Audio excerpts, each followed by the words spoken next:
अस्सलाम वालेकुम। मैं आपके सामने दिल्ली से एक बार फिर ऐमन रिजवी। जैसे आपने देखा कि मैंने अभी अपने लिए एक वीडियो बनाई कि कल रात 1:30 बजे से लेकर 3 बजे तक दरमियान में व्हाट्सएप पे कोई बंदा था, मुझे परेशान कर रहा था, एसएमएस कर रहा था, ऊल झलूल एसएमएस कर रहा था, वीडियो भेज रहा था, वीडियो के लिंक भेज रहा था। ठीक, मैंने उसको पुलिस की धमकी दी, नहीं माना। मजबूर होके 3-4 घंटे बाद मैंने कल एक वीडियो लगाई जो फेसबुक पे लगी और मेरी व्हाट्सएप पे भी शेयर हुई। उसके बाद वो नंबर जो था वो सुबह बंद कर दिया गया, क्योंकि अल्हम्दुलिल्लाह सुम्मा अल्हम्दुलिल्लाह मेरे भी बहुत सारे भाई हैं। अल्हम्दुलिल्लाह पूरी दुनिया में इतने सारे भाई बहन हैं मेरे जिन्होंने फ़ोन करना शुरू करा और खौफ के आलम में वो नंबर बंद कर दिया गया।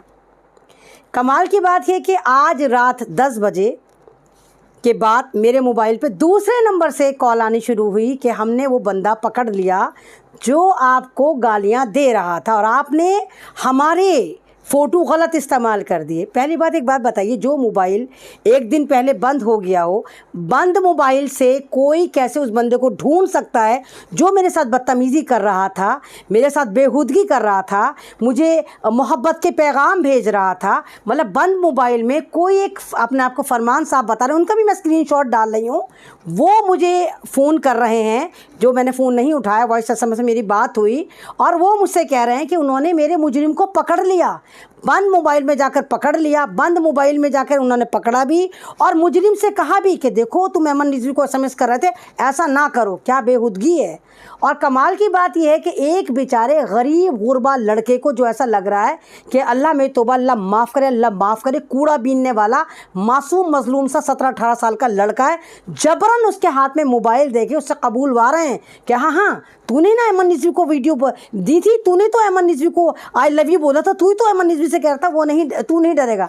वो एसएमएस मुझे हिंदी में मिले थे, वो एसएमएस मुझे इंग्लिश में भी मिले थे, वो एसएमएस मुझे एक तरह से दूसरे फॉन्ट में भी मिले थे कि जो हम इंग्लिश की तरह हिंदी को लिखते हैं, तीनों फॉन्ट में मुझे मिले।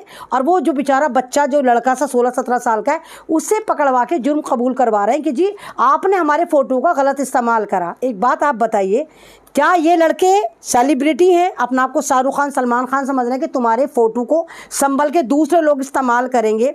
तुम योगी जी के करीब हो, तुम मोदी जी के करीब हो, तुम मंत्रालय में हो, एमपी हो, एमएलए हो, एमएलसी हो, कौन हो तुम जो तुम्हारे फ़ोटो का वो लड़का गलत इस्तेमाल कर रहा था और तुम्हें नहीं पता था? और तुमने बंद मोबाइल में उस लड़के को ढूंढ के जबरन वीडियो बनाकर तुम मुझे रात के 10:30 बजे तक मेरे पास कॉल्स और एसएमएस आए जो मैंने रिसीव नहीं करे। देखिए जनाब, ये परवरिश की कमी है। हम कहते हैं कि हम मुसलमान हैं, है ना। अभी लड़ाई क्या चल रही, वोट चोरी हो गया, वोट चोरी हो गया। जनाब वोट चोरी तो हुआ, एतराफ़ में नज़र दौड़ाएं आप नज़रें दौड़ाएं, घर में इंसानियत चोरी हो गई।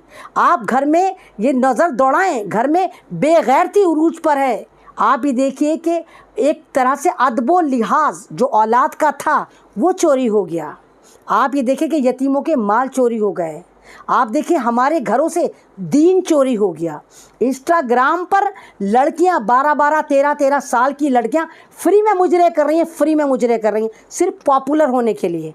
अरे कोठे पे जो लड़कियां काम करती हैं, औरतें काम करती हैं, मजबूरी में अपना जिस्म बेचती हैं और जो उनके पास जाता है उनको उनकी ना शक्लें पता होती, ना नंबर पता होता। वो ठड़क मिटाता है, पैसे देता है और आ जाता है। यानी तुमसे बेहतर वो कोठे वालियाँ हैं जो मजबूरी में ये काम कर रही हैं, लेकिन उनकी शक्ल, उनके मुजरे, उनका थिरकना, उनका मटकना पूरी दुनिया नहीं देख रही। और ये बेगैरत वालिदैन, इनको पता है कि हमारी बेटी नाच रही इंस्टाग्राम पर, बड़े खुश है हमारी बेटी के तो इतने फॉलोवर हैं। और वो कोठे के दलाल जो लड़के हैं वो सारे के सारे बड़े आराम से इनको फॉलो कर रहे हैं। अभी आप देखिए कि एक क्रिकेटर का बेटा था, उसे कोई नहीं जानता था, जैसे उसने जेंडर चेंज कराया ना, वो थर्ड जेंडर बना और शक्ल उसकी लड़की जैसी हो गई, फॉलोवर उसके दिन दुगनी रात चौगनी बढ़ने शुरू हो गए। यानी ठड़क किस में, मेल समाज में। सारे फॉलोवर कौन है, सारे के सारे वो फतवा देने में भी सबसे आगे यही होंगे, ला ये हराम काम है, ये हलाल है, ऐमन अपी तुम वीडियो बनाती हो तुम्हें गुनाह मिलेगा। सबसे ज़्यादा इंस्टाग्राम पे यही पाए जाते हैं।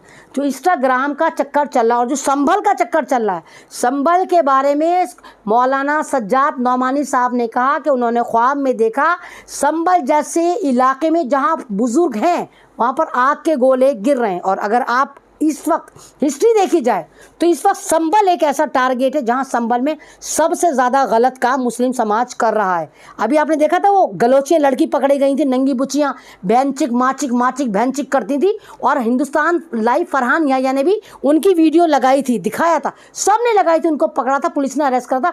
पब्लिकली वो गालियाँ देती थी और नंगी पुंगी फिरती थी। कहाँ की थी? संबल की थी। किस समाज से थी? मुसलमान समाज से थी। आप ज़्यादातर ये जो वीडियो वगैरह लड़के बना रहे हैं कहाँ के? संबल के। बड़े आराम से बहनचिक माचिक गालियाँ दे रहे हो और बड़े आराम से कर रहे हैं। तुम तो मुसलमान हो ना, तुम तो दीन को मानते हो ना, तुम्हारे घर में क्या माँ बाप नहीं है? तो यही कहते हैं कि अगर आप अपनी औलाद को हलाल का खिलाएंगे तो आपकी औलाद हलाल काम करेगी, अगर आप हराम का खिलाएंगे तो आपकी औलाद हराम काम करेगी। और ये जो संबल का ये जो लड़का है, मुझे नहीं मालूम कौन है, वो फैज़ान किंग है या रॉयल फैज़ान है या शाहरुख है या बिलाल है, वॉटेवर जो भी है, आप ये देखिए, अगर ये लड़का कबूल नहीं, तो सोशल मीडिया की लड़ाई है, सोशल मीडिया से लड़ी जाएगी। या तो ये बता दे मुझे कि हाँ उसने किसी पत्रकार के कहने से ही मेरे लिए ये काम करा है, किसी पत्रकार ने उसको मेरा नंबर दिया है और उससे कहा है कि जाओ अयमन रिजवी से अश्लील बातें करो, या तो मुझे बता दे उसने किसी के कहने से करा है ना। दूसरी बात, मैं उसको नहीं छोड़ूंगी। अगर लोग ये सोच रहे हैं कि भाई पुलिस में जाओ, पुलिस में कंप्लेन कराओ, पुलिस नहीं, थाने चोरी हो गए, अदालतें चोरी हो गई, अब आप पुलिस के पास नहीं जा सकते, क्योंकि ये पुलिस की कोख से ही ये वो मुजरिम हैं जो पैदा हुए हैं। और अगर पुलिस हमें इंसाफ देती तो कोई भी निर्भया ना होती, अगर पुलिस हमें इंसाफ देती तो बिल्किस बानो को इंसाफ मिलता। अगर हिंदुस्तान में वाकई महिलाओं को इंसाफ मिलता तो बिल्किस बानो को मिलता, निर्भया को मिलता। और हर 5-10 मिनट में जो एक बलात्कार हो रहा होता है भारत में, वो ना हो रहा होता, क्योंकि हमें थानों से इंसाफ नहीं मिलता, हमें अदालतों से इंसाफ नहीं मिलता, हमें घरों से भी इंसाफ नहीं मिल रहा। ये हमारी तरबियत है, या आप लोगों की तरबियत है कि ध्यान लगाएं कि आप मुस्लिम समाज के ये बच्चे, ये बच्चियां किस तरफ जा रही हैं। ये रातों को ठड़क मिटाने के लिए क्या क्या करते हैं, रैंडमली SMS कर रहे हैं। मैं तो मुस्लिम समाज से थी ना, मैं तो तुम्हारी बहन हूँ ना, खुदा ना करे अगर ये SMS तुम किसी हिंदू बहन को भी कर रहे होते, मैं जब भी इसी तरह तुम्हारे साथ लड़ने को तैयार रहती। तुम तो मुसलमान हो ना, जबकि पूरे हिंदुस्तान की हवाएं मुसलमानों के मुखालिफ चल रही हैं, हर जगह हमें टारगेट करा जा रहा है, हम हर जगह रडार पे, उसके बावजूद ये चुनिंदा फर्जी नकली मुसलमान जो मेरा ख्याल से शरीफ नहीं है, दलाली की पैदाइश है, ये सुधरने को तैयार नहीं है। ना वालिदैन सुधरने को तैयार हैं, ना इनकी औलादें सुधरने को तैयार हैं।